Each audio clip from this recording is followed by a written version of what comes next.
अभिमन्यु के YouTube channel में आपका स्वागत है।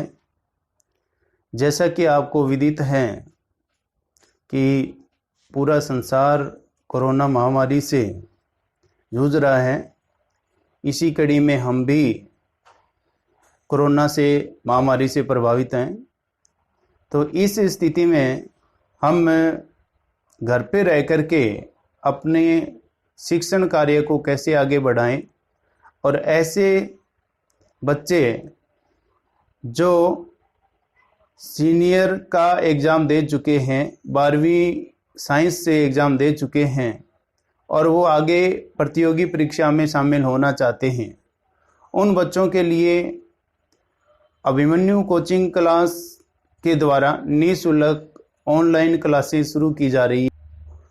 बायोलॉजी के प्रत्येक टॉपिक पर चर्चा की जाएगी और आज से अपने इस शिक्षण कार्य को प्रारंभ करते हैं। आज का हमारा जो टॉपिक है, जिसका नाम है ब्लड ग्रुप, रक्त समूह। रक्त समूह जैसा कि आप जानते भी हैं, प्रत्येक व्यक्ति का रक्त देखने में भले ही लाल रंग का दिखाई देता है, लेकिन वास्तविकता में व्यक्ति के रक्त का संगठन भिन्न भिन्न होता है। कोल एंड स्टीनर नामक वैज्ञानिक ने रक्त समूह की खोज 1900 में की थी और एबीओ रक्त समूह नाम रखा था। एबीओ रक्त समूह को प्रतिजन प्रतिरक्षी अनुक्रिया के आधार पर 4 भागों में विभेदित किया गया।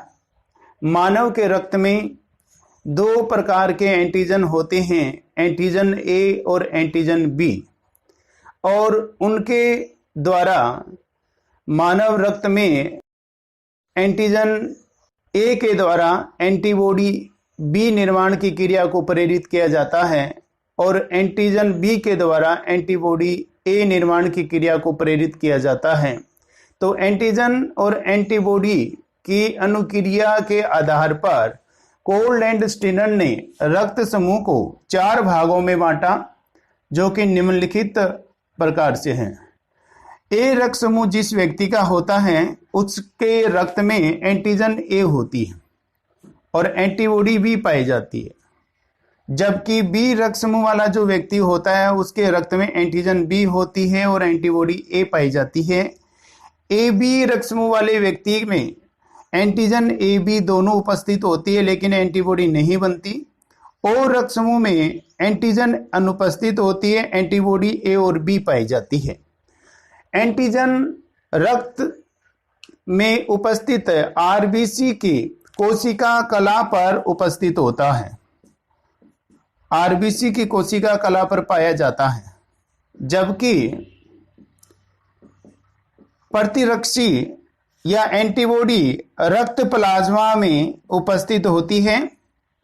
एंटीजन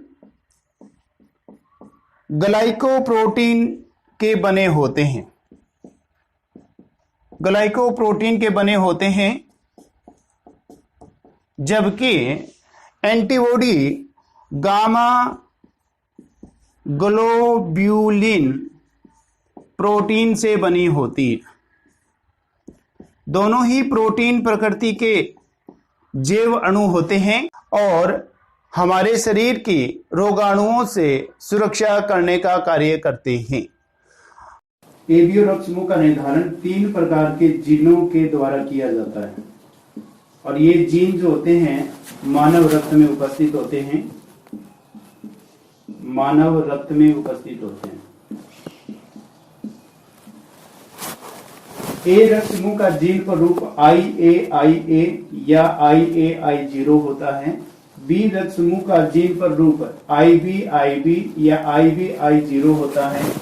AB रक्त समूह का जीन पर रूप IA और IB होता है। O रक्त समूह जो होता है, उसका जीन पर रूप I0I0 होता है।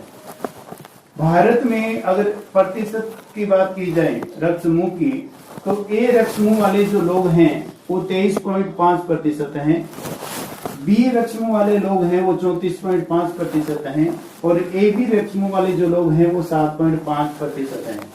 ओ रक्त समूह वाले जो हैं वो 34.5 हैं। ए बी रक्त समूह को सार्वत्रिक ग्राही कहा जाता है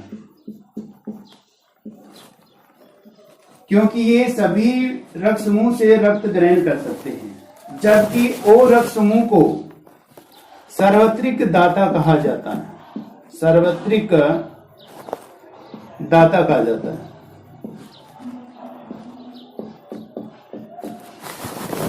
रक्त अध्ययन करते समय हमें रक्त समूह का ध्यान रखना चाहिए।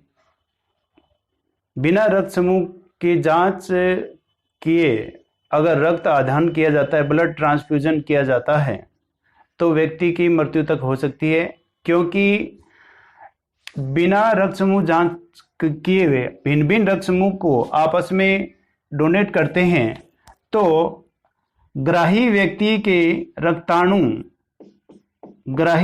के रक्ताणु समूहन की क्रिया दर्शाते हैं। इसलिए हमेशा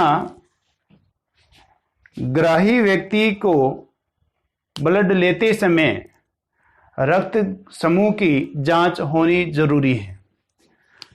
ए रक्त समूह वाला ए को दे सकता है, जो दे सकता है उसके लिए हम प्लस का निशान लगाएंगे और जो नहीं दे सकता उसके लिए माइनस। ए रक्त समूह वाला व्यक्ति ए को दे सकता है इसलिए प्लस, बी को नहीं दे सकता, ए बी को दे सकता है और ओ को नहीं दे सकता। बी रक्त समूह वाला ए को रक्त नहीं दे सकता, बी को दे सकता है, ए बी को दे सकता है और ओ को नहीं दे सकता। ए बी रक्त समूह वाला व्यक्ति ए को बी को नहीं दे सकता, ए बी को दे सकता है, ओ को नहीं दे सकता। ओ रक्त समूह वाला व्यक्ति सभी को रक्त दे सकता है। इसलिए ए बी रक्त समूह को सार्वत्रिक ग्राही कहते हैं, जबकि ओ रक्त समूह को सार्वत्रिक दाता रक्त समूह कहते हैं। अभिमन्यु कोचिंग क्लास के इस YouTube चैनल को लाइक, शेयर एवं सब्सक्राइब कीजिए। धन्यवाद।